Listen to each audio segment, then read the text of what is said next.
I'm going to be talking about the Constitutional Convention and the different plans that were discussed and looked over, and which one they ended up choosing as the final plan. The Virginia plan um, had, they talked about having two branches or houses of Congress, and in the national government there would be three branches, which was the legislative, executive, and judicial. And the representatives were chosen by the people and members of the different chambers. And the state's population determined how many votes it would get in Congress when they were voting on anything. And also, the population determined how it would be represented in Congress. Checks and balances were also introduced in this so that no particular branch would overcome the other ones and cause a major shift in power. And Congress was allowed to nullify laws that didn't agree with the articles, and they could veto legislative acts. And next is the New Jersey Plan, and it was a unicameral government with only one House of Congress. And no matter the size of each state would get one vote, and they'd be represented by one vote, like in the Articles of Confederation. And the Congress could do everything that they're allowed to,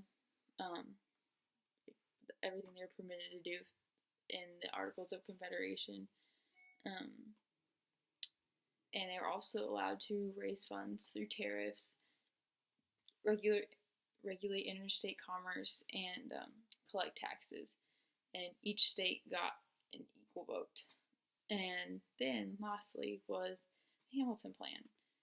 And Hamilton kind of modeled his after the British government, but he had like a lot of different governments thrown in together, sort of.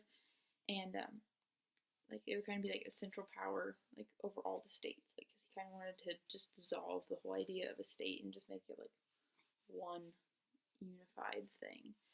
And the three branches, but he, couldn't do that. So the three branches were executive branch, the legislative Congress, and the judicial branch. They would also provide checks and balances, like in the Virginia Plan, so that nobody could get overthrown. And the president would serve for life, actually, or what, like while he was on good terms or good behavior, or until he died. And in the Senate and Assembly, the representatives were elected by the people, or the people chose electors to vote for who would be the representatives. And Congress, under this plan, was allowed to declare war, approve treaties,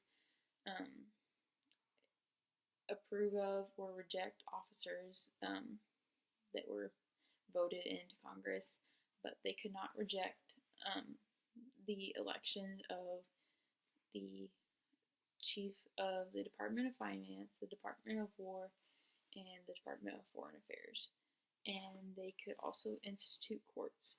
And in the end, the Virginia Plan was chosen as the main model plan, but some of the elements from the New Jersey Plan and the Hamilton Plan were also combined into it, but the Virginia Plan was chosen overall just because they voted, of course, they voted on it, and it just seemed like the most, like, the plan that would help the government function to its best ability and cause the least turmoil or stress and disagreement among the people and among the states. So that is